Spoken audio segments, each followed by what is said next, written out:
Yeah. How many baby boomers do we have in this country? 70 million? 60 million? I think It's a big number. 65. I think it's something like 60 million. It might be more. What do you know what the number is? I think around 60. Probably 60 million. It might be more. It might be less. But you've got 60 million people. I mean, our parents' generation, maybe not quite your parents, but certainly my parents. My dad is 68. My mom is, what was my mom? 62. So my dad just started collecting Social Security last year. My mom's going to collect, I think, within the next couple of years. But my parents are part of a generation of 60 million people who have worked their whole lives, right? And who are now expecting something called Social Security to pay for their expenses when they retire. My dad is retired a couple of years ago, and depends on a Social Security check to meet his living expenses. That's what he needs. He needs that money. Well, the problem is you've got 60 million people who have all paid into this system. They haven't paid in quite enough, and the benefits that have been promised to them exceed the amount that they've paid in. And if I don't know, is anyone here a finance major? Anyone? They don't have that major. They don't have finance here? No. Okay. You guys know what net present value is? Net present value of future cash flows? Okay. Well, basically, the way you get to this 50 trillion is that you look out into the future. This is 2010, and you look out for the next 30 plus years, and you add up, how many of these payments to people like my parents, how many of these payments does the Federal Reserve, the federal government have to pay out? And of course, workers, if you guys work, I certainly work, workers are paying into the system by a certain amount, but the benefits are exceeding those payments that are being paid in. So every year, there is a deficit of Social Security. This year, the Social Security system went into deficit. It was not expected to go into deficit, but this year the Social Security system went into deficit. They're thinking that it's going to come out of deficit in the next couple of years, but by roughly, I think it's estimated in 2015 or 2017, the Social Security system goes into deficit and stays into deficit for the foreseeable future, like for literally a generation.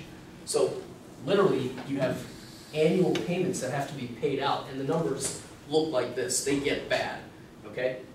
If you take all of these annual deficits and you add them up and you figure out how much would I have to save in the bank today to pay all these future deficits, it is something like $50 trillion. I think it's actually more. I think estimates are 75 trillion, 80. 100 trillion. 80. How much is it? 80 trillion. 80 trillion? It's a ridiculous number that has absolutely no meaning because it's never going to be paid. It is several times the size of the U.S. economy. The U.S. economy right now just so happens to be, coincidentally, about $14 trillion. Okay? What does that mean? That means if you took every single dollar today that was generated in the economy, you had a tax rate of 100%. You took all that money and you put it in a bank, and then you waited for all these guys to retire and you paid them all their benefits, you couldn't do it. You would have to take 4 years worth of taxation, of taxing 100% of economic activity, add it up to $50 trillion, and then you can pay off these future benefits. Okay? It's not going to happen. So Social Security, so the problem with this whole system is that when you have all this cash running around, it encourages speculation. Speculation takes place in the form of debt.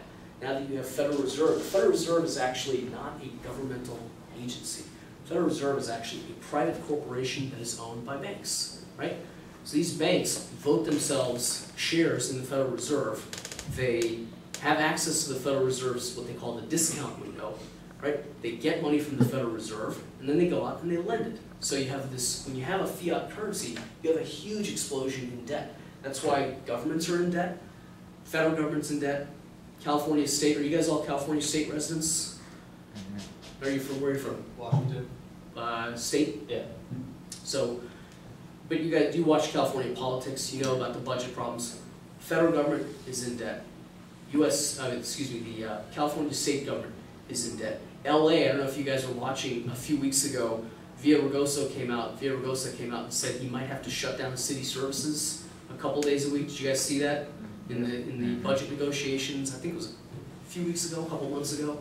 The state of LA is stretched to the bone. I don't know. I don't think they can officially run a deficit, but I know they have mortgaged out all the revenues. One of the things that they were looking at doing, one of the ways that they were trying to generate revenue is the parking structures, like the revenue from the parking structures and the parking meters.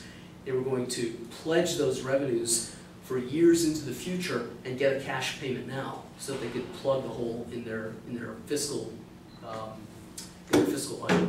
So federal government's in debt, state government's in debt, local governments are stretched. They're looking for revenue sources. Businesses are in debt. Individuals are in debt. Everybody is massively over indebted. Why? Because in 1971, we created a whole system where we were just going to create a bunch of extra money without production. And so when you have all this money chasing around and the banks have access to it, what do the banks do? They go out and they lend it. And people borrow the money. That's why you have mortgage defaults. That's why you have credit card defaults. That's why you have, automobile repossessions. Because people got into too much debt, and now they can't pay it off, so they have to go into bankruptcy. They have to give up their house, they have to give up their car, they give up their credit cards. That's the only way that we're going to pay down this debt. It's going to be a pretty tough period in the United States, I think, for the foreseeable future. Maybe 10 years, maybe 5, maybe 20. It really depends on what the government does. The government is going to have to get out of the way of the free market, let housing prices come down. You know, if you go to Santa Monica right here, I moved to Santa Monica in 2001, and in 2002 I was looking at a condo just north of Montana, a small place, nothing fancy, and it was $550,000, and I couldn't afford it. It was just beyond my budget. I just wasn't making that much money at the time, so I didn't buy it. That was 2002. 2005, I went down to Santa Monica and I looked at that same condo. It happened to be for sale again, $1.2 million. So in 3 years, from 2002 to 2005, that condo in nominal value, in nominal terms, went up double in price. But the condo didn't change. It didn't get twice as big. It didn't get twice as nice. It was the exact same condo that was 3 years ago sold for $550, and now it's on the market for $1.2 million. That condo is now, I looked at it a couple of years ago, Zillow, you guys know Zillow, it's a real estate investment tool. You know Zillow? Use Zillow, they estimated that it would go for $800,000. I'd still like to buy that condo. It's a nice little place. You know, it's off, I think it was on 5th Street. I need to wait for it to come down to $500,000 again, because all this housing bubble is going to have to kind of implode. And now I have, fortunately, knock on wood, I'm doing okay. I have the ability to buy a condo like that. But I can't buy it today because it's $800,000. And the government right now, what is the government doing? The government's trying to prop up the housing market. They're trying to prop up the mortgage market. I know why they're trying to do it, because if they let the mortgage market collapse, the banks go insolvent, and they end up having to back up the banks anyway through the FDIC. So I understand why they're doing it, but I, as a consumer, am now not able to buy a house because the housing prices are artificially kept up. So I don't know how long this period is going to last in the United States. It might be 5 years, it might be 10 years, it might be longer. I don't think it's going to be longer than 10 years. I think within the next 5 to 10 years, the world is going to understand that we're not on a gold standard. We're just printing up pieces of paper. They're buying all this debt. We're in debt, not just funded debt, but unfunded liabilities are far beyond our ability to pay back this money. And they know that we're either going to inflate away the debt, or we're going to default on the debt. And by the way, inflation is just a stealth form of default. Inflation is just $1 today is not worth the same dollar tomorrow, but the debt obligation, let's say you buy a car, right? And you borrow $10,000 to buy the car, right? And because of inflation, the $10,000 that you borrowed today, let's just say in 5 years, the $10,000 that you bought today has only the purchasing power, let's just say in 5 years, of $5,000 because of inflation, because the Federal Reserve is printing up money without providing any resources or production in exchange for that money, so there's more money in the system, so that which you could have,